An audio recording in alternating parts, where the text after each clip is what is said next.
Hello and welcome to BBC Radio 4. Today we have a fantastic show about jazz.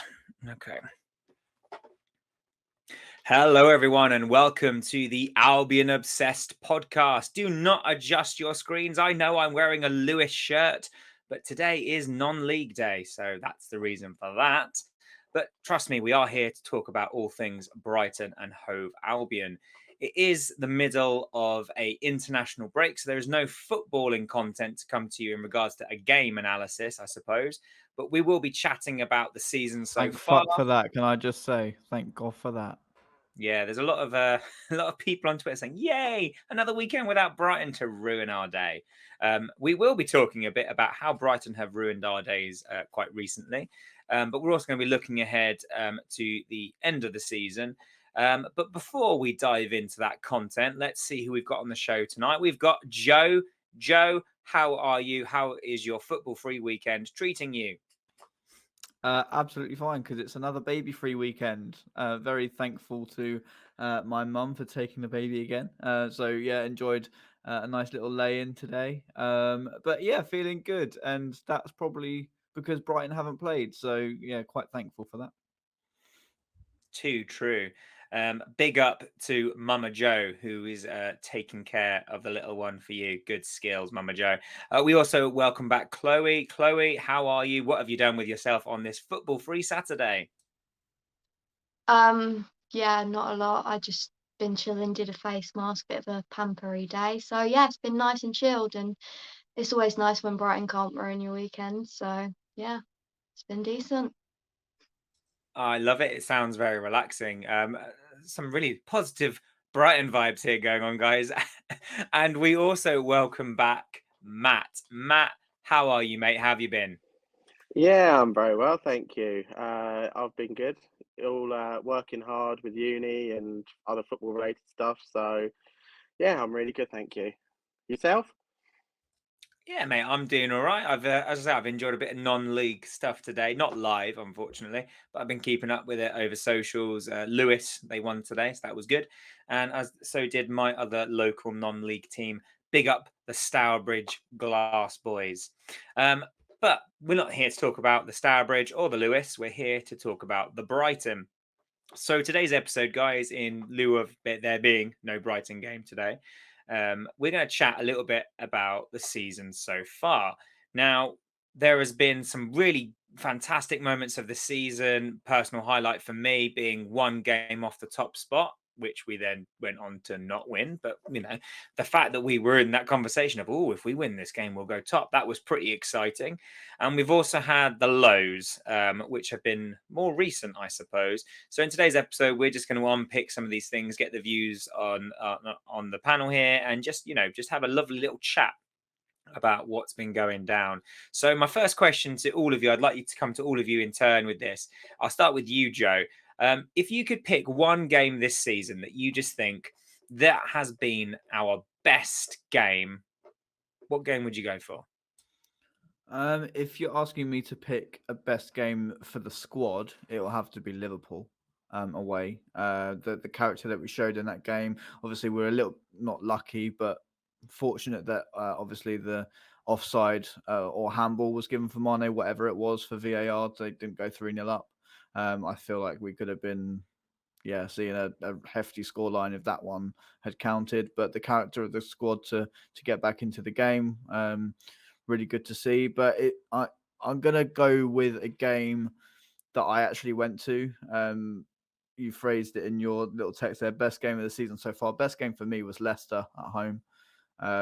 We rode our luck big time, and it was one of those games where I really, really saw the change in this squad. Obviously, of late we haven't seen a Leicester type performance, but Leicester were just hammering us at the end for 30 minutes, and every single ball that came to the box, we were just clearing it away with ease. And obviously, the class of Danny Welbeck showed that day as well with a fantastic header.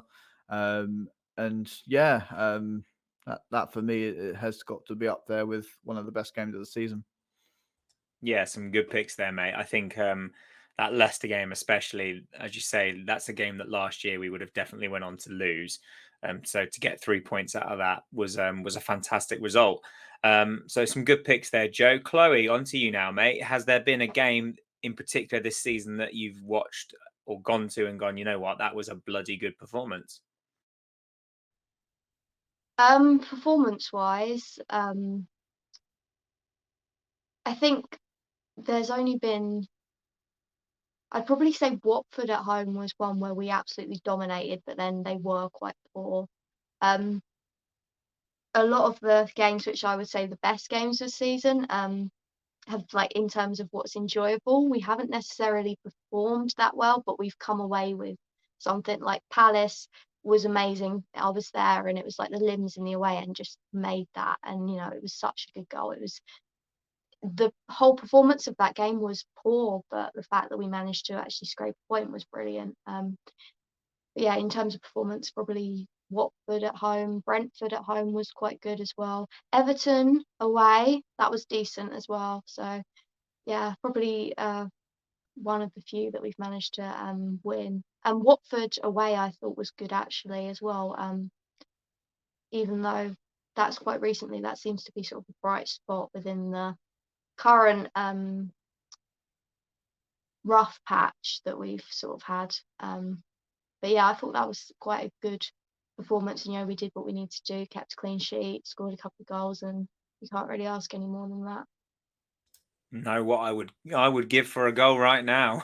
But yeah, I particularly enjoyed your highlighting of the Everton game because I remember watching that on a dodgy stream on the M25, traveling back up north, and it was just amazing. McAllister, Dan Burn getting his honourable mention for today. Boom, it's there.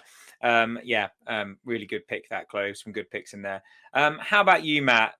Watching the Brighton this season, I don't know if you've managed to watch a lot of the team, but has there been any games that you thought, oh, that's a good result, or any performances that have sort of like impressed you? So I'm quite lucky. I've only, well, unlucky in this sense. I've actually only been to the Amex once this season, and that result goes along with my worst game probably that I've seen Brighton play this year. But I'm quite lucky in my job that I get access to watch a lot of games back fully, sort of straight after they've been played. And I think the one that I've enjoyed watching the most this season was Everton away. 3-2. There were some fantastic goals in that. It was a fast start, and I know Everton have had their struggles this season, but they are a good side. They're not like your Watfords and your Norwiches who you think are winnable games. Everton is a tough game, especially at Goodison Park. So for me, that was a really good game. Thoroughly enjoyed watching that one back, and also the Liverpool away game. To play well against a team of that caliber at Anfield, I think that for me was they're probably the two best picks was both on Merseyside. Yeah, some very good choices there. The Liverpool game, as Joe's already mentioned, showed a lot of character to come from 2-0 down, and the Everton game, the goals were fantastic. I've got two. One of them's Chelsea away, Stamford Bridge. I thought that as a performance was fantastic. The fact that you've got world-class players in the Chelsea squad, one of their players, potential Ballon d'Or, and then you've got Basuma running the show. I think that was probably the last time we saw Basuma put in a truly Basuma performance. But if we're going on pure performance, it didn't get a result. Got us a point, but I think the one that caught my eye the most was Leeds. And although obviously we know what happened at the end of the game in terms of the fans' reaction, but that's probably the best I've seen Brighton play this season. It was liquid football at times, and how we didn't come away with the 3 points is completely beyond me. So they were my picks: Chelsea away, and what could have been either of the Chelsea games, to be honest. Chelsea away, though, catches my eye, and as I say, Leeds. So let's flip it on its head then. Worst game this season. So Matt, you touched upon like it was your one trip to the Amex. So what was your one trip to the Amex, and why was it the worst game? My one trip to the Amex was with Burnley a few weeks back, and yeah, I can see the look on your faces. I was actually in the away end as well for that game, so it was very it was tough to watch Brighton put in that performance because it just didn't seem like Brighton. I looked at when the lineups came up at the start. I took my lad and my daughter to the game, and I looked at the Brighton lineup and I went, "Oh, Burnley are in for a tough game today. This is a good side." And it was just completely the opposite. And I couldn't believe what I was watching. It just didn't seem like Brighton at all. It felt like, in a way, it felt like Brighton when they were under Hoopier. If I'm honest with you, there was just the football wasn't great. There just didn't seem to be that team togetherness there. And as soon as Burnley scored, it just felt like there was no way back at all for Brighton. And I know you touched on it on your podcast afterwards, but Lamptey, Cucurella, two players who have performed so well this season, just looked average at best. And Dunkey didn't have a great game. Basuma didn't have a great game.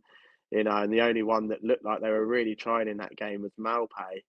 And you could see his frustrations throughout the full game of no service, and it didn't even look like anyone else was trying in that game. Yeah, it was a painful watch, and as you say, when you've got so many players off the game, it becomes very difficult. And God knows how Mope still finds the energy to run when he's having such, as you say, poor service. So Chloe, how about you, mate? What game this season has made you put your head in your hands and go, "What the hell am I watching?" Definitely Burnley. It's just, I feel like when you lose like 3-0 to the team that's like right at the bottom, that's never going to be a good day, is it? And I think Villa after that as well comes close, just because it's that sort of, oh God, this is becoming a pattern now. Like we'd lost three on the bounce at that point, and it's like, this, when's this gonna end? Sort of thing. So yeah, Burnley's definitely a shout, because performance wise, that was like the worst we've played all season by far. And yeah, like I stayed till the end, but like my parents left and I had to make my own way home because they were like, we're not watching any more of this. So yeah, that was not a fun game. That's the sort of game where you think, why do I do this? But keep doing it. Yeah, it is the way. It is the way. Joe, your turn. Yeah, obviously the guys before me have touched on the Burnley game. I don't want to do that one to death because it gives me PTSD a little bit, and I don't want to relive it in my head. So I'm gonna. The game might be a shock based on what happened at the end of it, but I'm gonna pick Palace away. Let's take away the Malpay moment. The performance all the way up until Malpay scored and Veltman delivered that ball that they let bounce, which we all reference and have great fun referencing. The performance was absolutely atrocious. I remember watching it on stream with Toby on Twitch actually, and it got quite a lot of views after the reaction to when we scored the 95th minute equaliser. But yeah, just nothing was sticking for us. The reason I'm choosing this is because we all know that Burnley was the worst. Everyone knows that, but I just wanted to say something a little bit different. But yeah, nothing was sticking. We weren't able to create much, and this was in a relatively okay patch for us. We were one game away from going top of the table, and we delivered a extremely average performance, and it just disappointed me at the time. So yeah, I'm just gonna put that one in the mixer and see what people say. Yeah, I think that's fair. I think before the game, I was high hopes, one win, and then we're top of the table. Brighton and Hove Albion, the team that almost went out of business in the late 90s, top of the Premier League. You're having a laugh. So yeah, really disappointing. But of course, with what happened after, sometimes it just glosses over. As you say, Joe.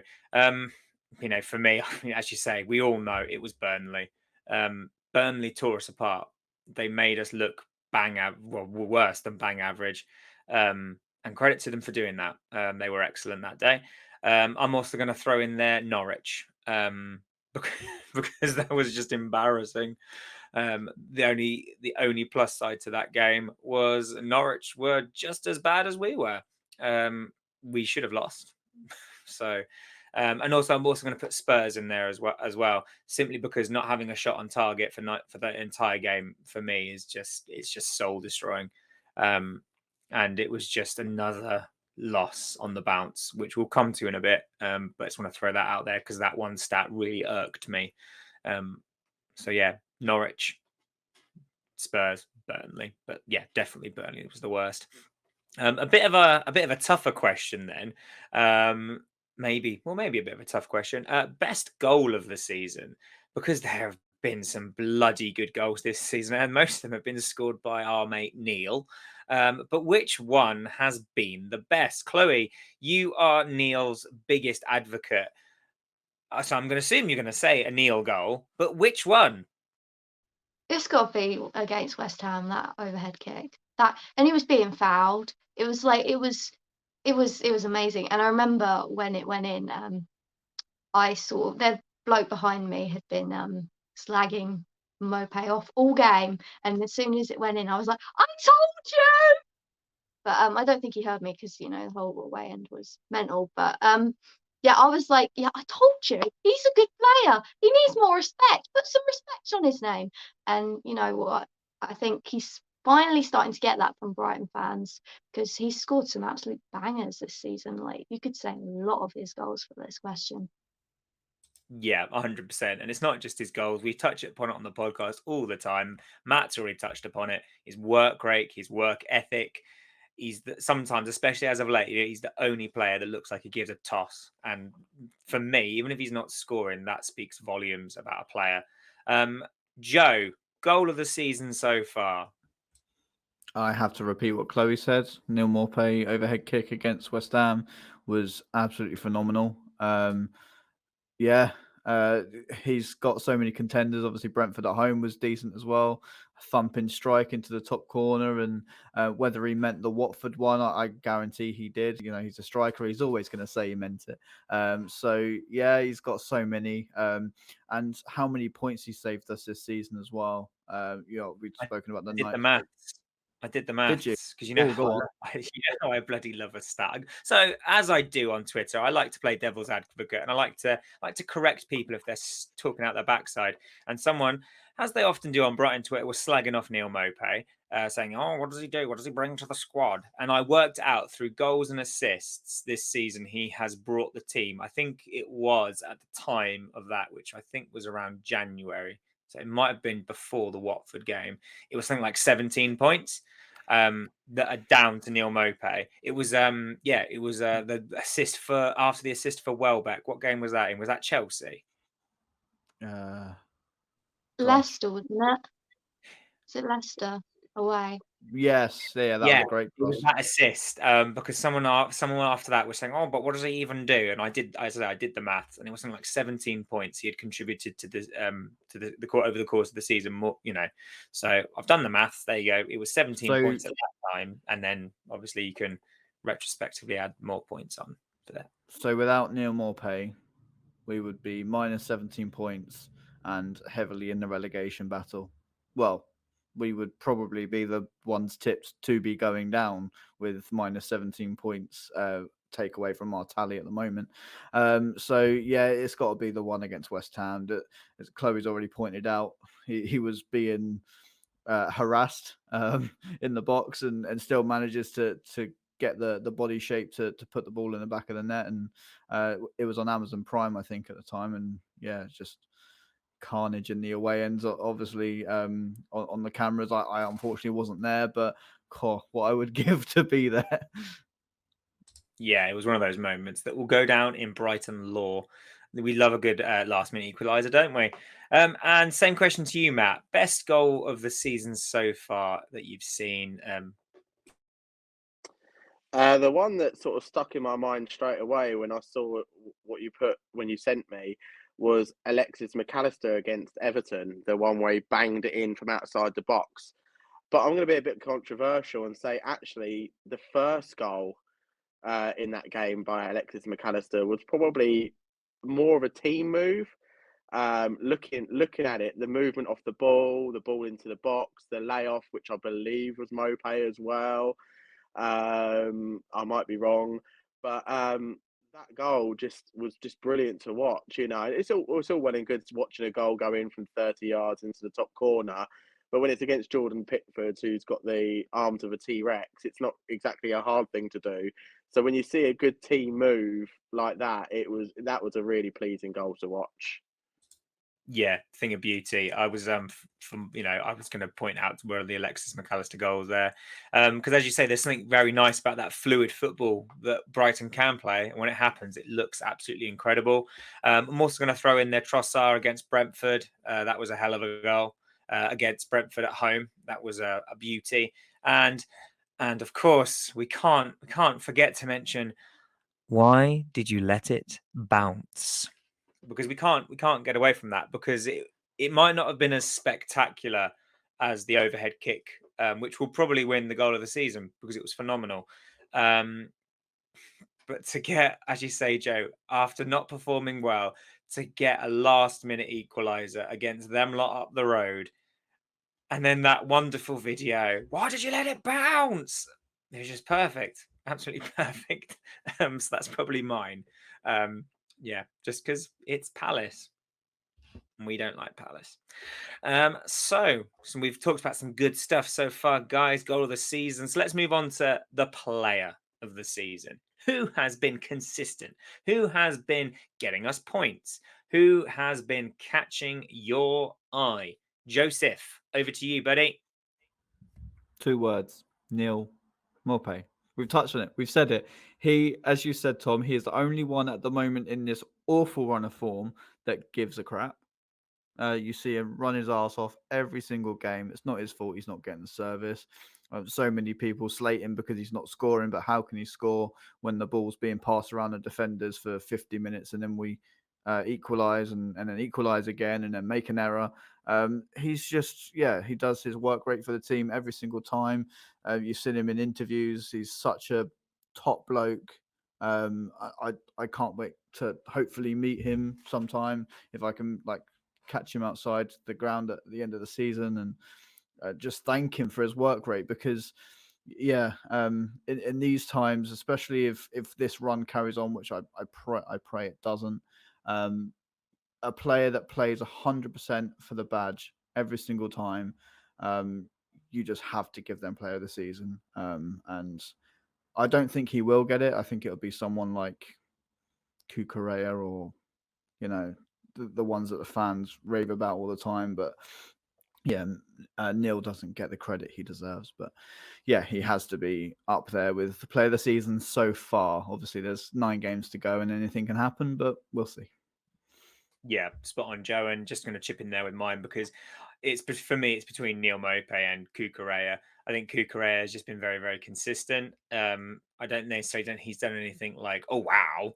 But it's been one of those seasons for him where every game it's a sort of 7, 8 out of 10 performance. And not forgetting it's his first season in the Premier League as well. So he's got to, consolidate that form. And I'm sure next season we'll see a completely different player. Yeah, exactly. So big shout to Mark Kukurea and Neil Maupay. Matt, how about you, mate? Which Brighton player do you think has been a standout so far?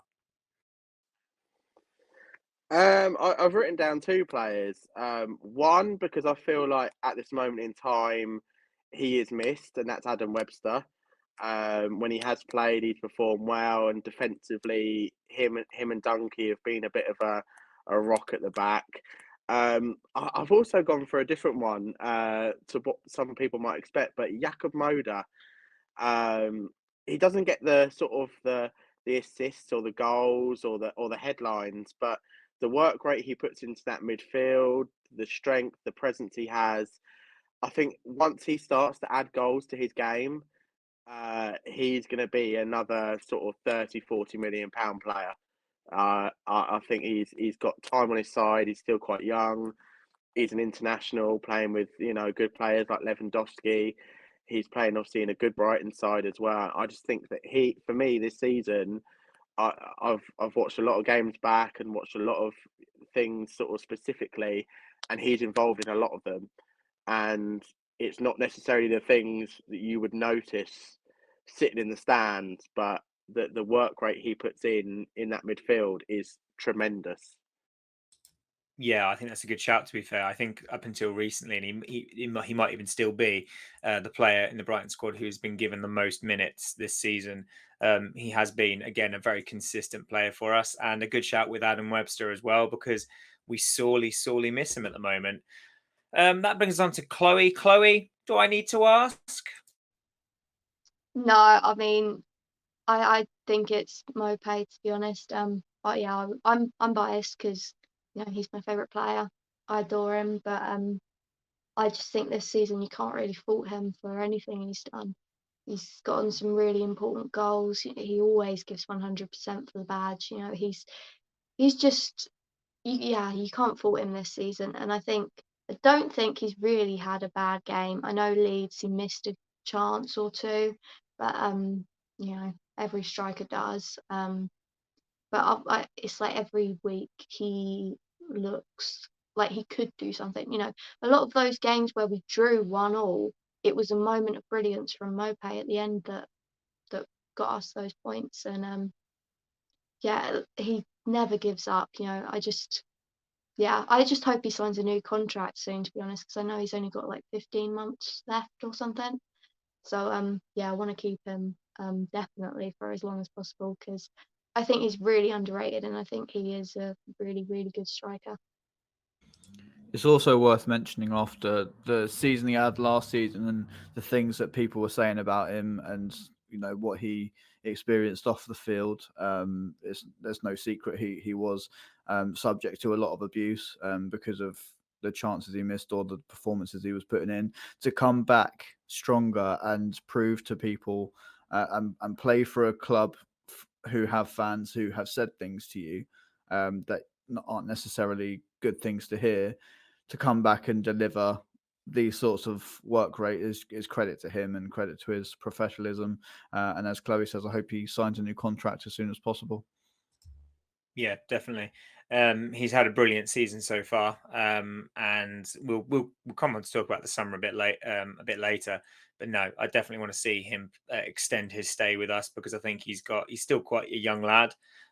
He's got bags of potential. So I'm very excited to see, what he could do moving forward. So there you go, guys. Some really good mentions there. Mopay, Webster, Jakob Moda, Kukurea. I'm surprised no one said Big Dan Burn. I'm sure if Aaron was here, he'd say that. Just because we miss Dan Burns so much, and if you believe some fans, he is the reason that we're on this poor run of form right now. And we'll come to that poor run of form in just a moment. But I just want to sort of like tying into the Dan Burn thing. We've spent a lot of time in over recent podcasts discussing Dan Burn, discussing how we sold our most informed defender and never replaced him.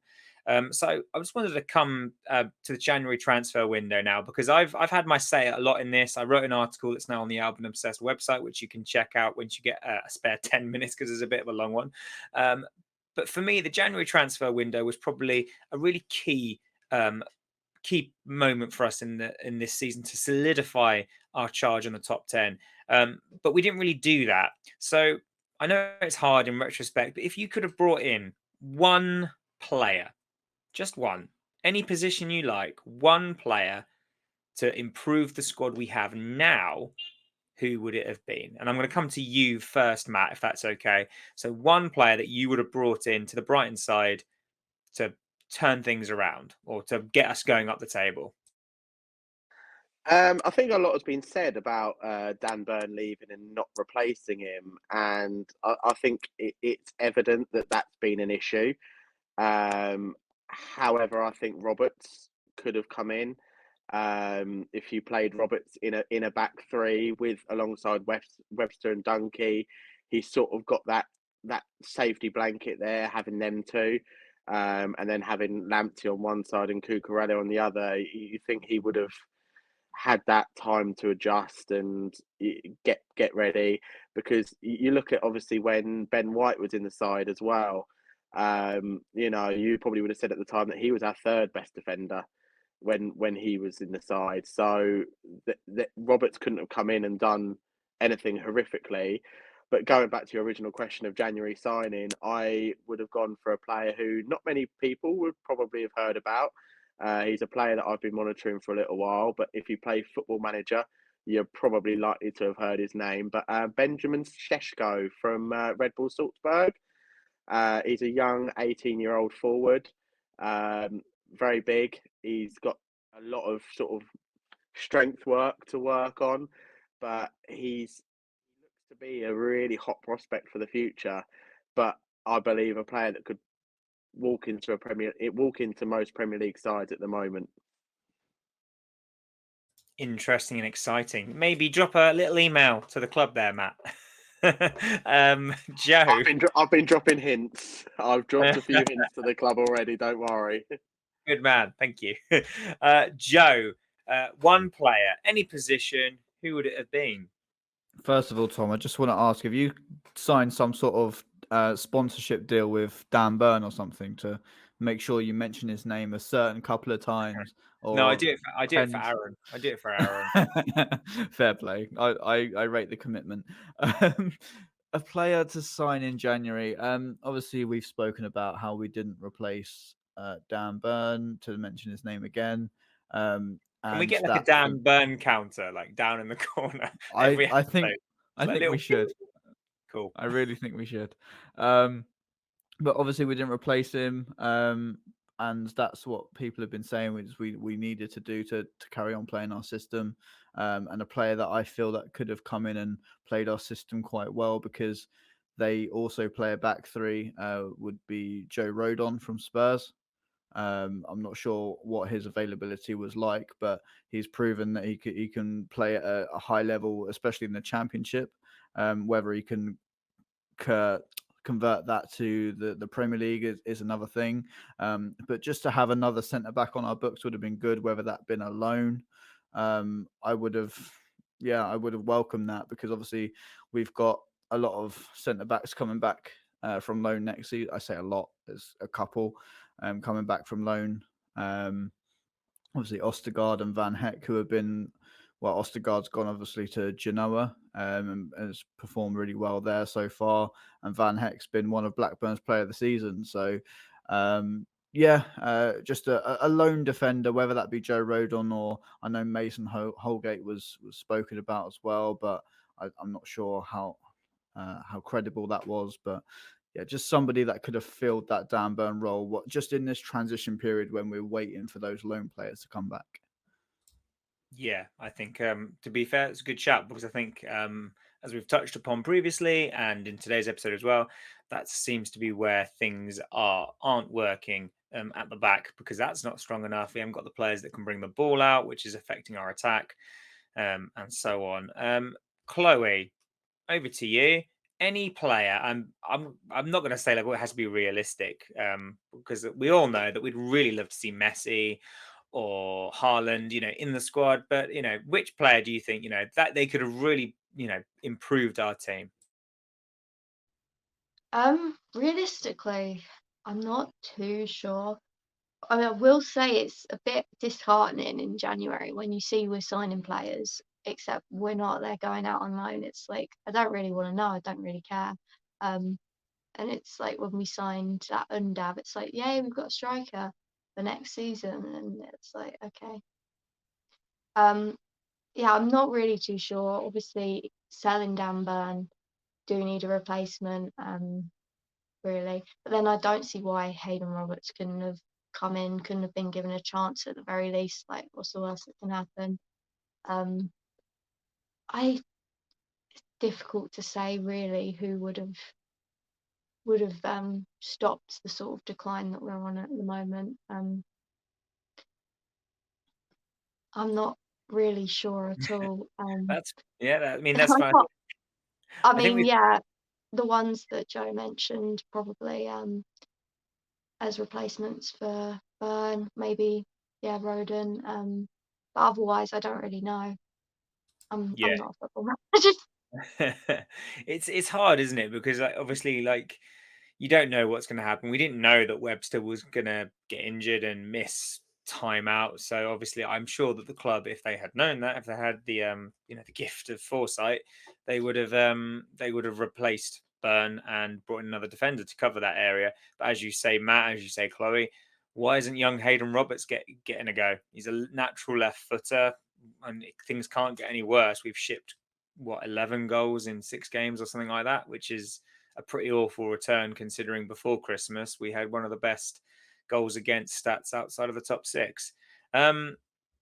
For me, it would have been Ben Brereton Diaz. I think he's a very highly rated youngster. I think he's doing excellent at Blackburn.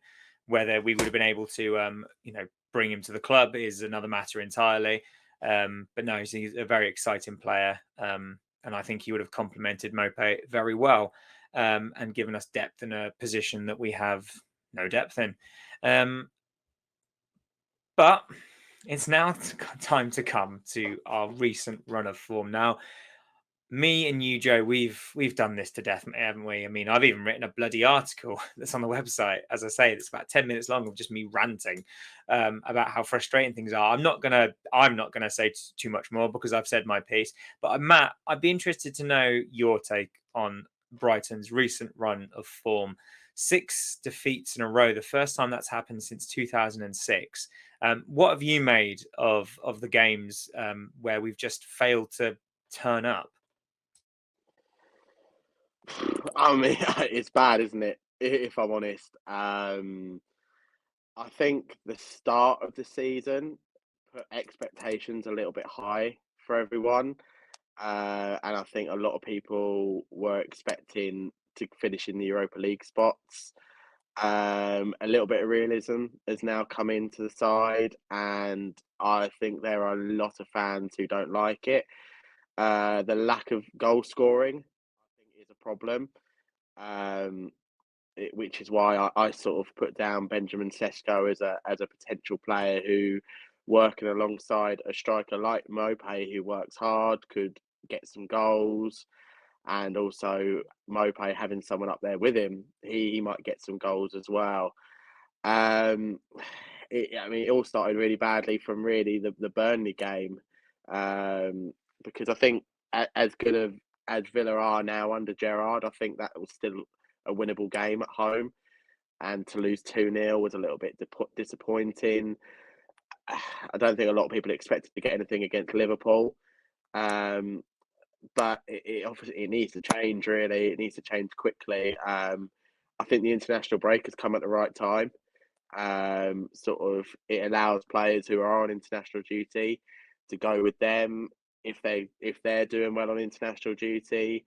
It feeds back into the squad when they come back because there's that positivity. The players who are left behind will get time off, will get time to recharge, will be in the trade. They'll still go into the training ground, and the staff can then build up the positivity in the 2 weeks that they've got with them. So I'd like to think that come Norwich, it will be a completely different Brighton side. Oh, I really, really hope so. As you say, I think it's definitely come at the right time. Now, Chloe, you go to a lot of games. Is there a game in particular that you saw and to be like the starting point of this decline? Was it Burnley, or did it perhaps happen before? When did this begin for you? To be honest, the Burnley game did remind me a lot of how he played against Spurs in the cup. I'm not sure if that was the start of our decline because Spurs are a good team, so you don't really expect to get anything from that necessarily. But I feel like the way we set up and sort of the errors that we made, and Basuma was the best player on the pitch at that game, but most of the rest of the team just didn't really look up for it. So yeah, I think that was probably when I first almost a bit of a lack of desire, and it was sort of the first time I probably saw that this season. Obviously then we got a win against Watford, but obviously they're a very poor side. But and then I think United we performed all right. It was just, you know, one of those games you don't really expect much. And then Burnley, that was the real sort of, I almost feel like it was the peak of the badness. But does that make sense? It's like it's an inverse peak. It's more of a No, yeah, I pain. know what you mean. It was the worst of Yeah. So yeah, I feel like that was almost like the height of our badness. So hopefully, we can get a result in our next game, and that'll, because I feel like, against Newcastle, I went up to that game. We weren't brilliant, but it was a couple of mistakes for the goals that cost us rather than just being poor all round. It wasn't like against Burnley, we were just not good at all. There was no moments where you thought, oh, that's a promising sign that, he played all right. It was nothing like that. But Newcastle, you sort of saw signs that we can be good, and we scored from a like good corner. So yeah, I think Burnley the peak, and we're hopefully peaking off now. But yeah, Yeah, I think Joe, you said before as well, like performances are slowly getting better, and as you say, Chloe, that was the Burnley was the peak of the badness. Now, I mentioned it in my article, which I'm going to plug one more time. It's on the Albion Obsessed website. You can read it at your leisure. But in that article, Joe, I mentioned about how perhaps early season league table got fans a bit excited. I mean, I'm going to count myself as one of them because you're damn right. Sitting pretty in the top 10 at Christmas did make me believe that we could push on up the table. Do you agree with Matt? Do you think that there's that sense of reality starting to set in now, and we're actually sort of coming down to where we perhaps naturally belong in the table? 100%. And I think on the last podcast, Curtis was spot on about it as well.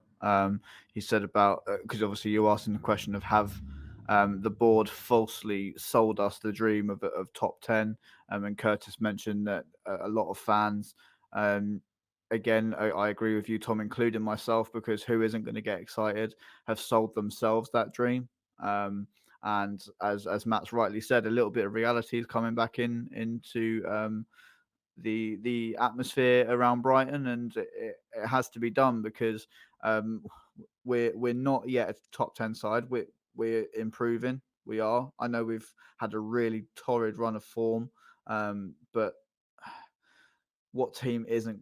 What team apart from the top six, even some of the top six, have periods like this where they just can't win for toffee, and yeah, I think as Matt, as I say, rightly said, that reality is creeping in now. But hopefully this break has come up at the perfect time, which we've already mentioned, and we can go on to these last whatever it is 9 games, I think, and get some decent results. A lot of fans are obviously looking at our fixture list, thinking, where's this next point going to come from?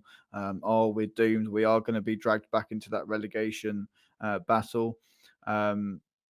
You've mentioned on the last podcast, Tom, that we're 2 points away from the target that it would have needed to stay up the last few seasons, was it? Yeah, the last 5 seasons, and we've already got more than enough that would have taken last season. Yeah, so I don't think that's realistic at all. And we will get more points. So I've got full faith in Graham and this squad that we are going to come back stronger. A few players going to come back a little bit fresher after playing with their national teams as well. And hopefully McAllister can come back with a trick or two learnt from Lionel Messi. That would be amazing. Yeah, I think we, looking ahead. So let's do that now. We've spent a lot of time looking back. Let's look ahead. There are some very winnable games coming up. I say winnable on paper.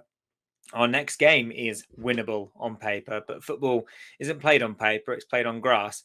And our next game is against Norwich, a team that, again, on paper, you'd like to think that Brighton will come away with a victory. But looking ahead beyond Norwich as well, which games do you guys see as winnable, or is there a particular game that you look to, a particular fixture, and you say that is a must-win game? So, Matt, I'll come to you first. Which games do you think Brighton have got left that they can, on the day get 3 points from? So I've written down here, obviously Norwich. I think you've got to go there positive. You've got to attack them from the very first minute because they are susceptible to crumbling if they go down early. I've also put Southampton because they are a very hit and miss team. I went and watched them early on in the season against Burnley at home, and they were 1 minute they were brilliant, the next they were horrendous and looked a completely different side. So I think if you catch them out again early on, give them a really tough start, they're a team that could crumble in front of you and you could get a lot of joy from. I've also got Leeds because again at the moment no one knows what Leeds you're going to get. You're going to get either a good organised side or you're going to get a side that's going to get beaten 4-0. Um, and I've also chucked in there Man United at home. I just think that's just got that air of I can't think of the word, but the chance there to get 3 points against a top side at the Amex, and it's coming towards the end of the season. Give everyone that little boost before the summer. And I also think West Ham as well, because I think West Ham last game of the season is going to be for them. It could be a must-win game, and I think that the nerves might get to them a little bit. And when you're playing against a side who don't really have anything to play for, that can sometimes be your undoing a little bit. Yeah, definitely. And I think it's worth remembering West Ham have yet to beat us in the Premier League. And I would dearly, dearly like to keep that run going myself. Chloe, how about you, mate? Any fixtures that you think are winnable or are must win?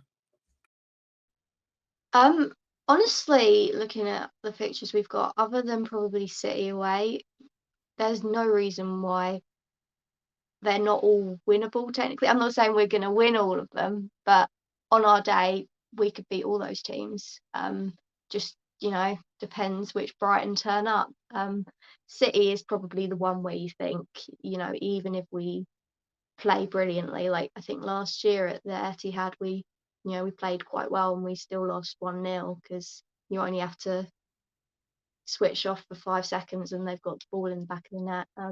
So I don't think that's the one game that we're probably going to lose. But other than that, on our day we can beat any of the teams we've got coming up. I think Spurs away will probably be a bit of a tricky one as well. But it's an early kickoff, so normally upsets are on the early kickoffs. So who knows?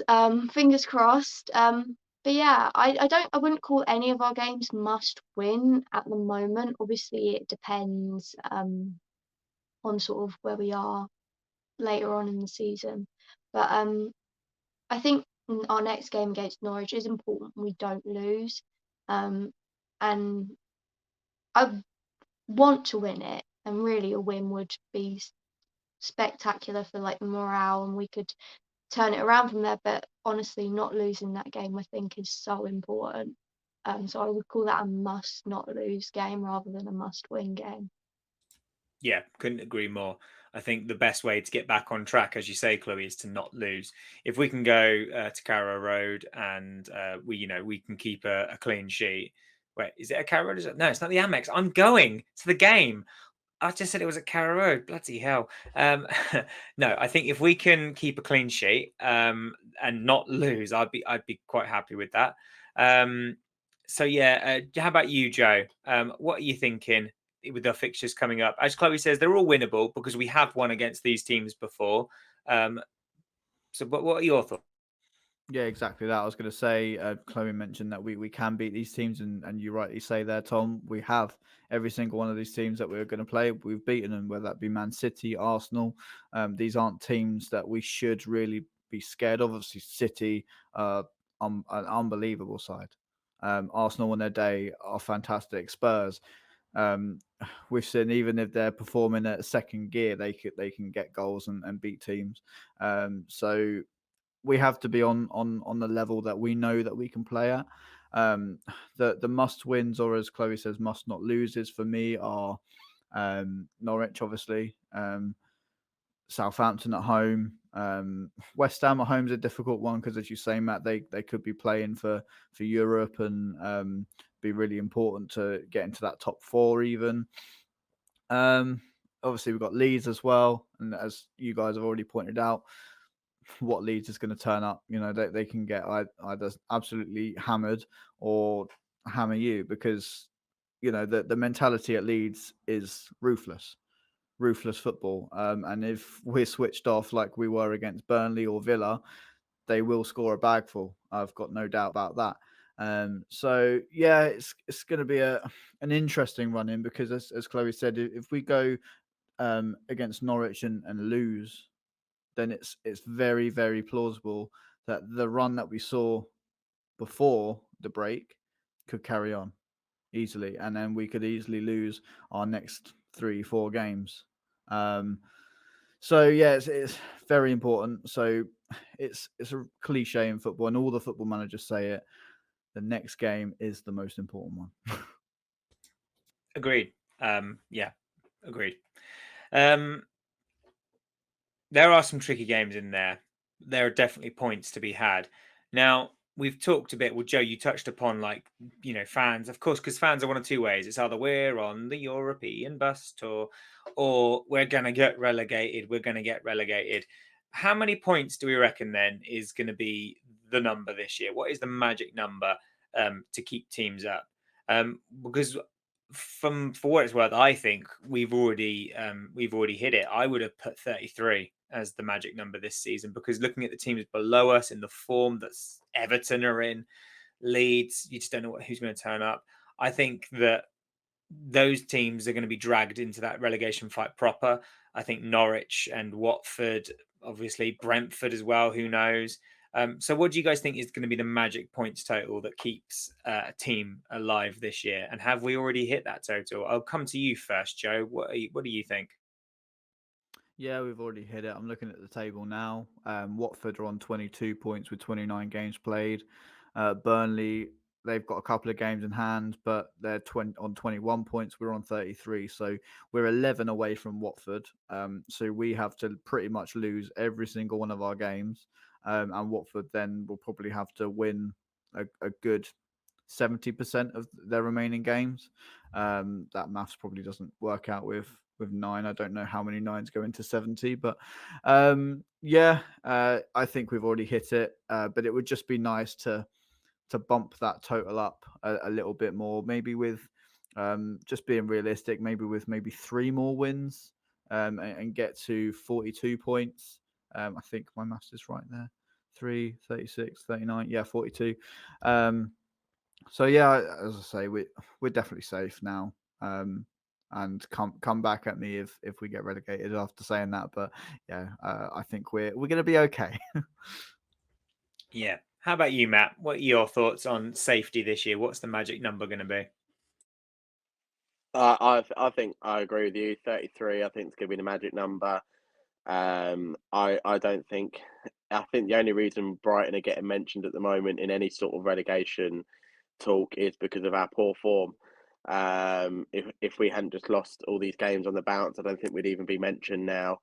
Uh, like you say, we're how many points? 11 points off Watford. I can't. For me, Norwich and Watford are down. Um, I can't see any of them really catching us, and I think, like we say, if we beat Norwich next game, then all talk of relegation goes. I think we're 100% safe. I don't think we're going to get dragged into it at all.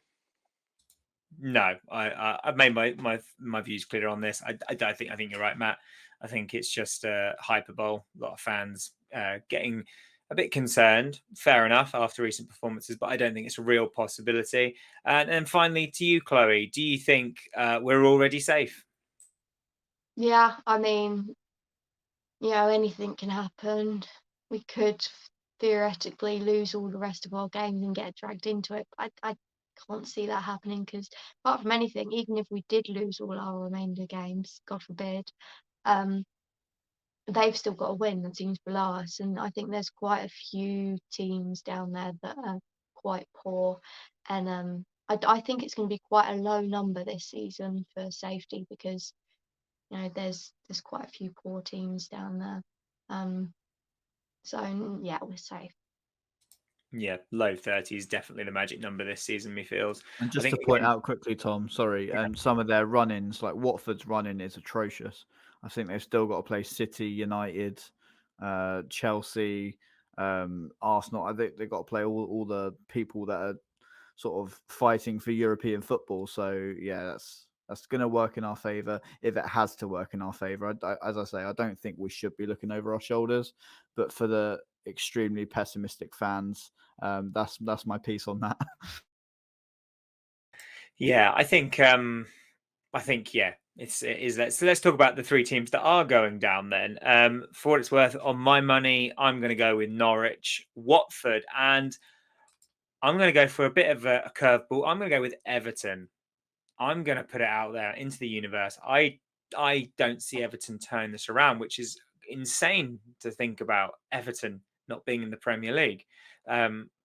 They've got the players, they've got the squad. No doubt, they've got the squad, but something's just not right. I think there are only two teams that have got worse form than Everton. One of them is us, and the other is Norwich.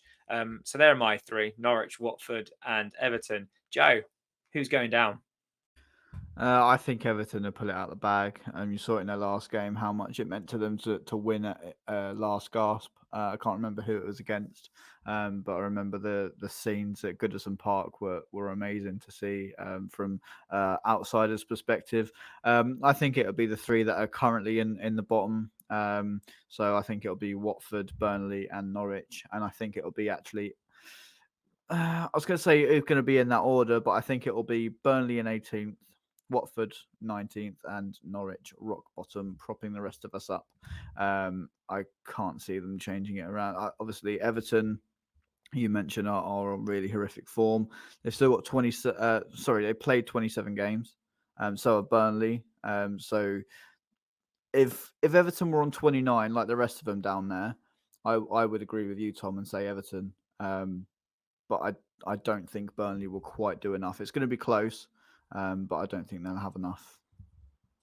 Yeah, to be fair, that's a good shout. It is worth remembering, though, that in their last game, Everton got absolutely tonked in the FA Cup by our mates up the road, who made them look very silly. And it's just coming back to Everton. Actually, it's absolutely mad to think that at the start of the season, when they came to the Amex, they looked brilliant. They looked excellent. And just look what's happened. Chloe, for your money, who's going down this season? Um, yeah, I think Watford, Norwich both probably down already. Probably Burnley too, but you know what Burnley are like? They might claw their way out, and if they do, I think Leeds are the team that could possibly slip into it. Um, yeah, that's sort of my outside chance. But it will probably be Watford, Burnley, and Norwich. I would absolutely love it if Leeds went down. I hold no particular grudge against Leeds as a football club whatsoever. But their fans that summer when they came up with the whole Ben White thing, and they were like, "Oh, we're going to go on a European tour. We're going to finish in the top six." To see them go down would just be so satisfying. It'd just be wonderful. I'd love that. Matt, three teams. Who's going down, buddy? Well, I've already said Norwich and Watford for me are down. I've actually watched Burnley play live more this season than I have watched Brighton. And each time I've been to watch them, they've not lost. And they've looked really, really good. So for me, I don't know how they're down there. And I think they will pull it out the bag. I think Everton will pull it out the bag, like you say. I just think there's something about having Lampard there that will galvanise them and really get them going. For me, I think it's going to be Leeds that go down.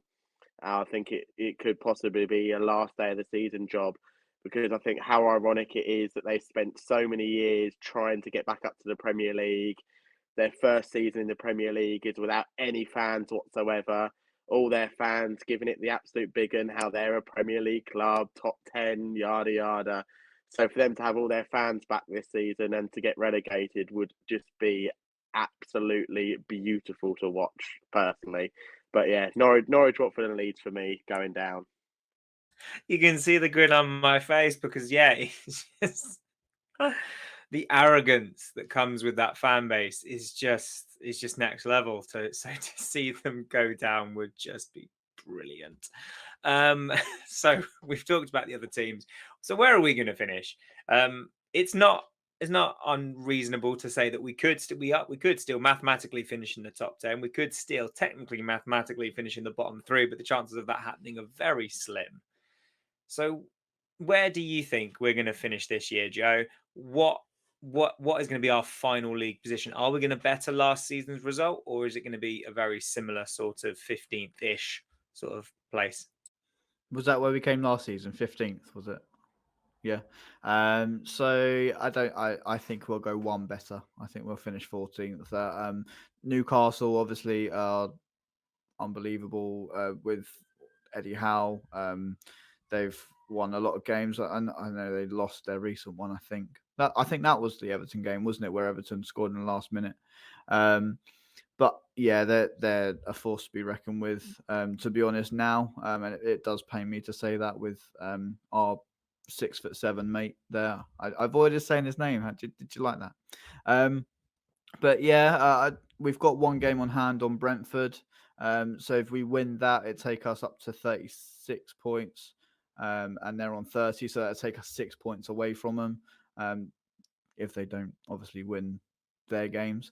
So yeah, I don't think anyone else below us, below Brentford will catch us. So yeah, 14th.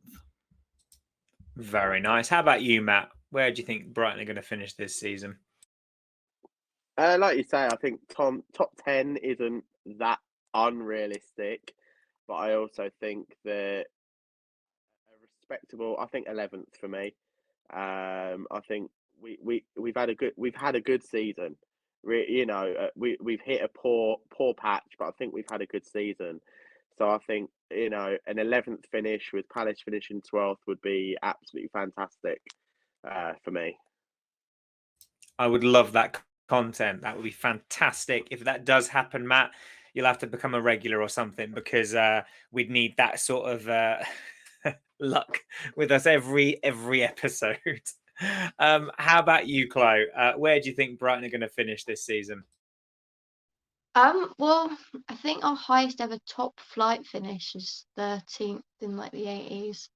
So I'd like to better that. I know that's before the Premier League era, so it like doesn't count and all that. But 13th, 12th, I'd take that. And I think that's probably where we will end up. Newcastle coming up behind us, a bit worrying.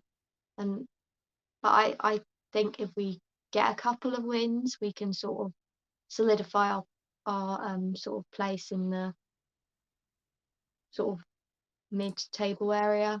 And I think that's probably where we'll finish. And you know what? If it's our highest ever finish, that's good for me. That's good enough.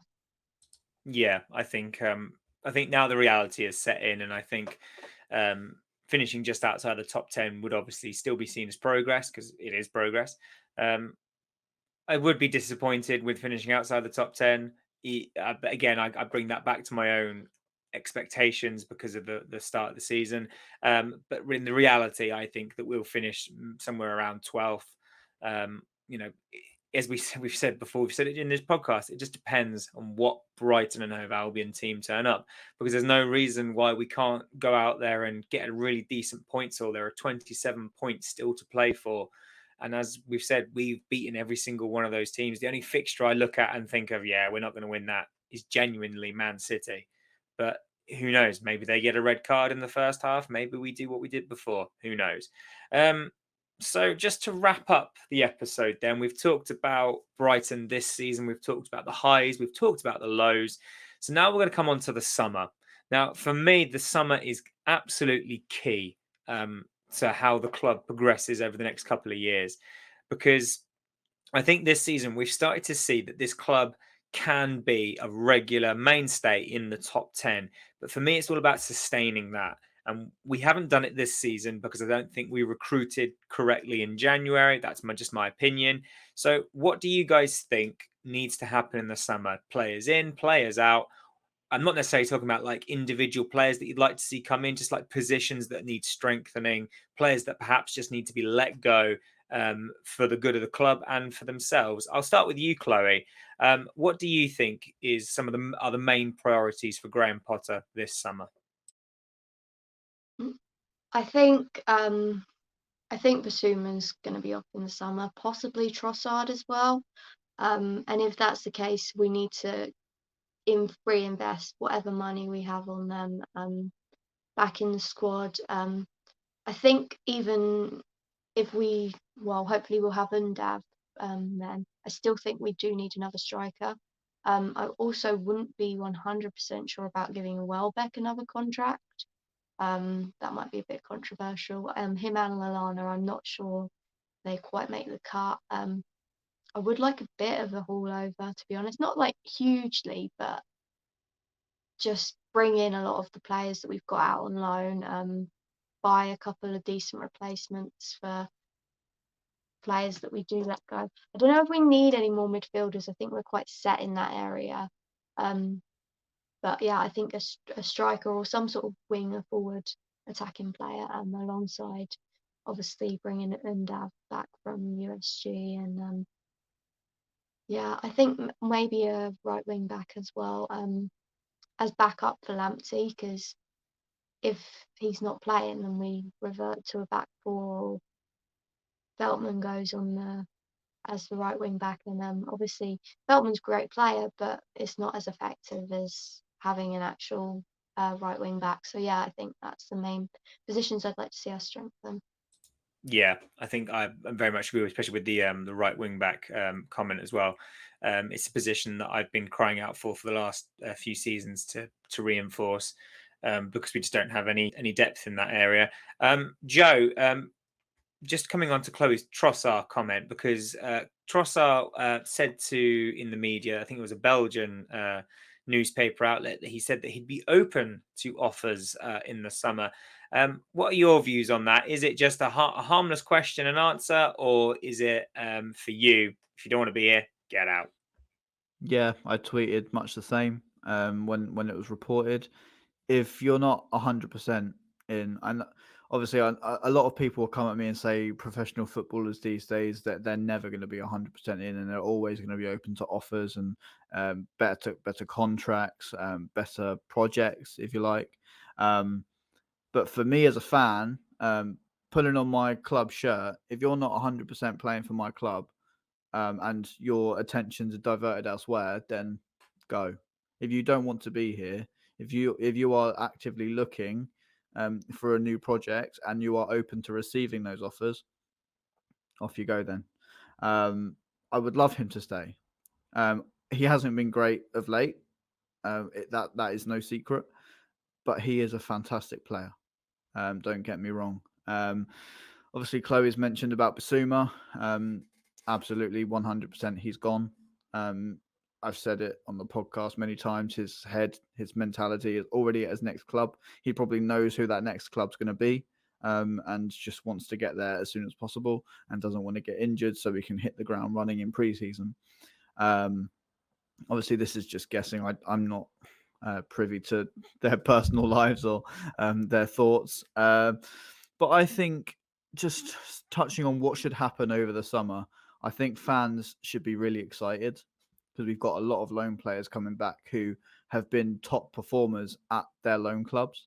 Like Mitoma, who done extremely well in Japan's game the other day against world-class goalkeeper Matty Ryan. And obviously the likes of Van Heck. If Van Heck was a Blackburn player, so signed on contract at Blackburn, and we were looking at him for 10-15 million pounds, fans would be well excited because of the price tag. He's coming back to us because he's our player. That is really exciting. Ostergaard, a player who's performing extremely well in Serie A, kept a clean sheet against Inter Milan. Again, if we were linked to him for 10-15 million pounds, fans would be really excited. So you should be excited about these players. Undav as well looks a fantastic character, first of all, and just looks fearless. And we need that in this squad. And as Chloe said, we need a freshen up. And with the loan players that we have coming back, I feel like they could provide some of that. But there absolutely has to be reinvestment into the squad. I don't think we've spent the money on players that we've bought in. Obviously, with £50 million for Ben White, 13 million for Dan Burn. I've no doubt that we'll get at least 25, 30 for Basuma with how long's left on his contract. A lot of fans will be asking for more than that because of what player he has been for us, but you have to take into account his contract situation.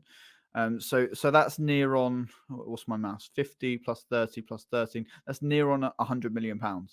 That obviously is reinvested into other parts of the club, and I'm all for that. I'm all for the whole infrastructure being improved by academy sales. Like Ben White cost us zero. All he's cost us is wages, and we get £50 million back for him. That's a great return. Obviously, play for England tonight as well, which we should be extremely proud of. So yeah, it's exciting times. It really is. Looking away from the current form, it really is exciting times, and we should be very what's the word? Optimistic. Optimistic. Bloody hell, get your words out, Joe. Very optimistic with these players coming back, because they are going to inject some fearlessness that we've been lacking.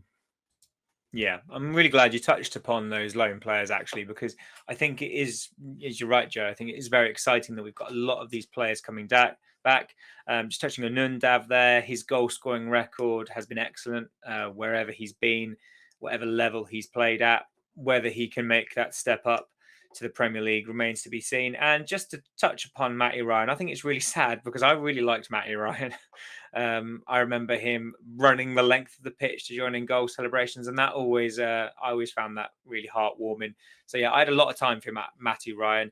Just a shame. Yeah, I have to add to that, Tom, because Matty Ryan, the season we stayed up against Man United, so our first season in the Premier League, I was lucky enough to be part of the Southwest Corner, and I was lucky enough to give him his Southwest Corner Player of the Season award, and he then gifted me back a signed Matty Ryan shirt as well, which I've still got proudly hanging in my wardrobe. And he was such a top bloke. And I remember as well when my mum was ill and I went to an open training session, I asked him if he could record a little video message for her, and he did. And it was such a lovely message, and I sent it to her on her birthday, which made her so happy. So he is a top bloke. I just don't get these silly little comments he makes that he knows is going to get fans back up. But yeah, I just wanted to quickly say my piece on that. Yeah, too good stuff, Joe. And it's nice to know that he is a decent bloke off the pitch, because we know he's a top guy. As I say, just a real shame how it ended. But just touching on the loan players, what I do hope doesn't happen is I hope that we don't get all these loan players come back to us and then the club go, but we don't need to spend any money because we've got all these players are coming back. That's what I hope doesn't happen. Before I say my bit, Matt, you do a lot of scouting work. You have done for a number of years, I believe. You probably have quite a keen insight into knowing the ins and outs of football clubs and how like those procedures in the summers go. Certainly a lot better than we do anyway. But in your opinion, where do Brighton need to strengthen? Are there any players that you feel like perhaps are having a negative impact on the dressing room that need to move along? So I think you're about to find out why I'm currently not the Brighton's head of recruitment, because I would be spending a lot of Tony Bloom's money. So I was doing a little bit of stuff this morning, looking into sort of my database of players that I've watched over this current season, players who I've looked at for a championship side who could make the step up to the Premier League. I won't give away who I'm working for, but you might be able to guess just looking at the league table. So I've come up with a little list here who I think would really suit Brighton. One of them is Maximilian Woba. He plays for Red Bull Salzburg. He's 24. He's a left-footed left centre back, Austrian international. He scores goals. He can take set pieces. He's a very good player. Certainly one for the future. a lot of these players are from Red Bull Salzburg, by the way. Rasmus Christensen, he's a Danish international. He's a right wing back, which you're called in for, Tom. He's played 22 games this season and scored 7 goals. Nicholas Sievold, he's a central midfielder. He's only 20 years old. He's an under 21 international at the moment. He's had 24 appearances this season. He made about 15 appearances last season. He's certainly one for the future. He's very defensive minded, so he'll allow the attacking players, the likes of McAllister, to really get forward and go and make a difference and not have to worry about coming back. Obviously, I've mentioned Sesko, who's at 18 years old. They've got another one as well, Karim Adeyemi. He's 20. He scored 15 goals this year in 22 appearances. I can't see Brighton getting him personally. I think I know Bayern Munich are looking at him, so it could be one of them where if you're lucky, you might get him. There's also a player called Adam Halonjek, who plays for Sparta Prague. He's 19. He's made 25 first team appearances this year with 6 goals. He's a Czech Republic international already, so he's certainly one for the future. And looking at the goalkeeping situation as well, for me, I think, Robert Sanchez will be the number one next season without a doubt. But I think he really needs someone behind him to push him and to really make him stick onto his place. So there's a lad, Dominik Livakovic, plays for Dynamo Zagreb. He's a 27-year-old Croatian international who would certainly, put the willies up Robert Sanchez, so to speak, to really frighten him into playing well. And another young lad, I've watched him for about 2 or 3 years now. He's 18 years old. He's an attacking midfielder. His name's Cade Cowell. He plays for San Jose Earthquakes. I've been trying so hard this season to get him into my championship side, but because of work permit issues, we haven't been able to get it over the line. I tried getting him so badly in January and it just wouldn't happen.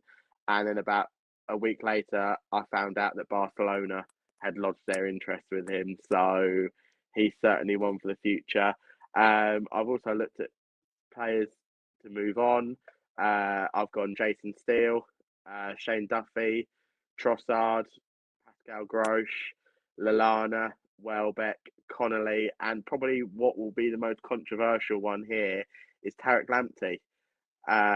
Because I think you could get £40 million for him in the market at the moment, and with his injury record and with him not so much hitting that form over the last sort of 6-7 weeks, I think maybe cashing in on him now and bringing in a replacement like the Rasmus Christensen, who will be cheaper to bring in, could be a bit more fruitful in the long term with bringing in other players and getting that money. Interesting. That's a very interesting list. I'm going to have to look up some of those players.